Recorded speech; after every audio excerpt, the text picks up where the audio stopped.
is wrong. Or we're East meets West, and the West always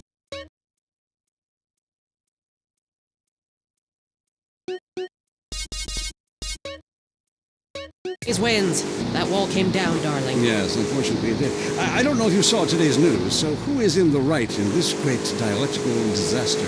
Is it, as I think, the case of share and share alike, love your fellow man, and all wear matching jumpsuits while working on the collective hydroponic farm growing potatoes? Or kill or be killed, crush the weak, and starve the poor, as my wonderful wife thinks? You decide, or let us decide for you. Give us a call and let my wife, a professor in social Darwinism, or me, a lecturer in pointless anthropology, work things out. That's the problem with liberals. They don't know when to shut up and enjoy freedom. Let's go to the phones. Yeah, hi. Here's the deal. I'm really funny, but nobody wants to hire somebody funny. I mean, how is that fair? I mean, I'm white, middle class, very erudite, whatever that means. But people just respond badly to me. I don't understand it. Are you related to my husband?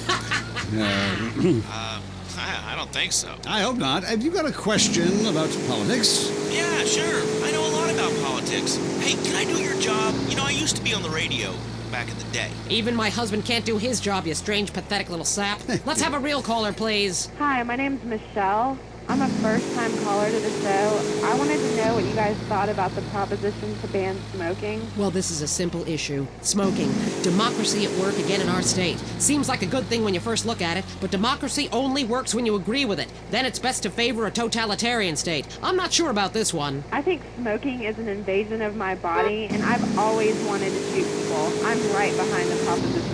Me too. Thanks, Michelle. I also wanted to say hi to my stepbrother Phil, who's been undergoing a hair transplant today. Hey Phil, if you're listening, I hope it sticks this time.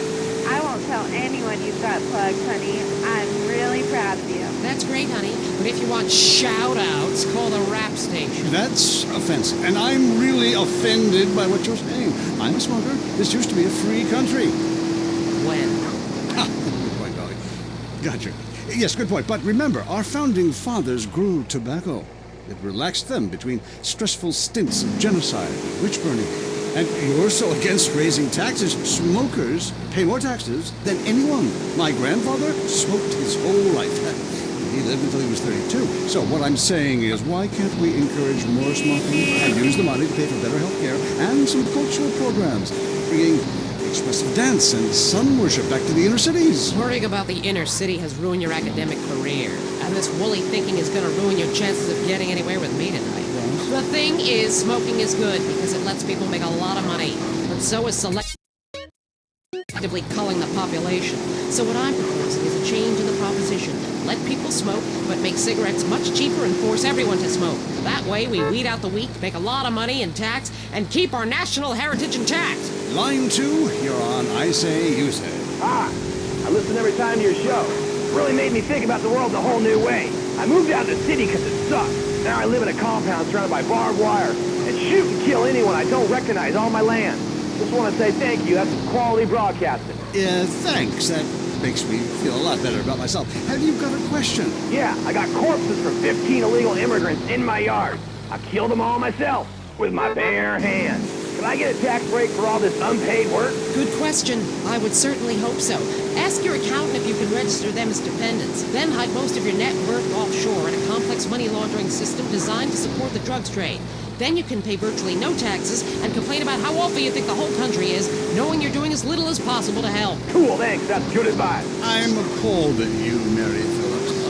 Why? Because that man has a garden full of corpses, and you're talking about money laundering. Yes, it's a great opportunity for some profit-centric thinking. You missed a wonderful opportunity to talk about recycling and organ donation. Oh, God, give me strength. I married a fool. I married a fool. You know, when we first met, Peyton, I thought you were so glamorous with your long hair and big ideas. You were studying for a PhD in cultural ceramic history or cross-cultural underwear or something, and I was very young, very foolish. Now I see you for what you are. And what's that exactly? An intellectual cesspit, a middle-class disaster, a guilt trip wrapped in neuroses and completely unable to function in this society. No wonder I've begun to sleep around. And on that note, we have to go visit our marriage therapist.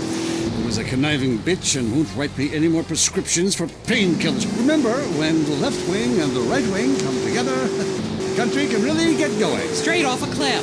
We'll see you next time. Boy, I can't imagine what those guys are like in the bedroom, but I'm sure it's a bit like the Bay of Pigs. That was I Say You Say. Wow, look at him. I'd do him right now. Yeah, me too. If he weren't bald. You may not know it, but this happens to every man at least twice a day. If you're balding, you might as well kiss sex goodbye. Even if you're 16 and have a full head of hair, women can tell if you're going to go bald. And that spells trouble. Let's face it, women hate bald men, except basketball players. What causes baldness? Don't take this the wrong way, but the explanation may be downstairs. It's bald, and it wants you to be too. Through a partially scientific study, doctors have determined that an abundance of testosterone causes baldness. And let's be honest, who needs testosterone? Now science brings you Castrodon. Castrodon goes to the glands that produce testosterone and kills them, protecting your hair and saving your sex life.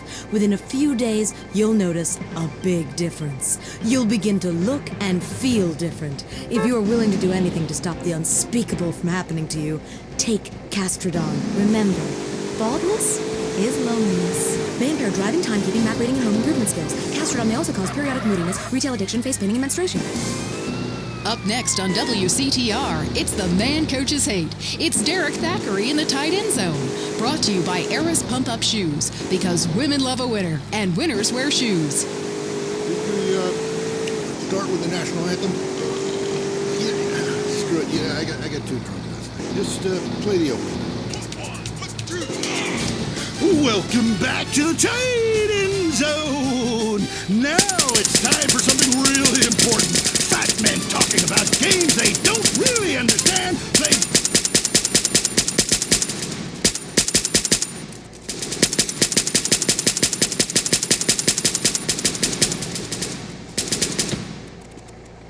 Soccer moms. Woo! And the national finals, rich and popular people are fighting it out. Attention, the country is in mourning. And most importantly, sports, where we talk to a fitness expert about the crucial role of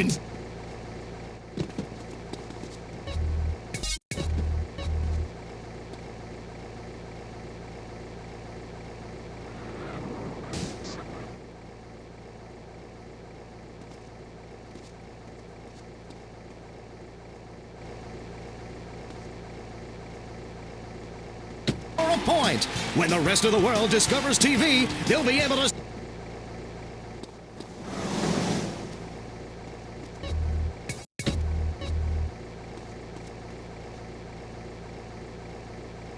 The phones. Yeah, the Wolves! Hey, Derek, my name's Jason, and I'm a Wolves fan. First-time caller. I don't vote, I can't be bothered. But I will kick your ass if you disrespect my sports team. Okay, the Wolves, that's team playing sports as if they cared. Yeah, the Wolves! I don't care who's sleeping with who on the team. Yeah, I'm with you, buddy. Okay, hey, let's take another call. Who's on the phone? Hello, caller, you're on with the tight end of radio. Hey, I'm a big Olympics fan. Always have been, since day one. Been to every one. Me too. I love the games, especially the luge. I'm married, so sliding down an icy tunnel of doom at high speed makes sense. Yeah, I know about frigid action myself. I mean, they gotta be kidding me. Since when has running been an Olympic sport? Running ain't a sport. Don't make me puke. Anyone can run. My ex-wife made me an athlete. I ran my ass off when the Red Baron flew into town. I tell you, when I was a kid, there were only 3 sports that mattered. Football, baseball, and killing communists. And I had a great childhood, really great, even if my uncle did come into my room that late at night drunk. And, anyway, look, who's on the line? We got a Caledonians fan on the line. Tough times, huh? Hey, your whole life revolving around rich men playing poorly. Man, I totally identify with shallow heroes who I don't know personally. God, I love a dude with a big pituitary gland. I love the Callies, man, but you know, this year, I'm telling you, they're going to need to score some points and get some yardage and win the game. Yeah, if they don't win, men will be beating their wives with good reason. Hey, they gotta start playing to win, trying to score some on the other team. Yeah, wish I had a wife so she could beat me. Here's what I say, man. If you want to be number one, you gotta go for first place. I know.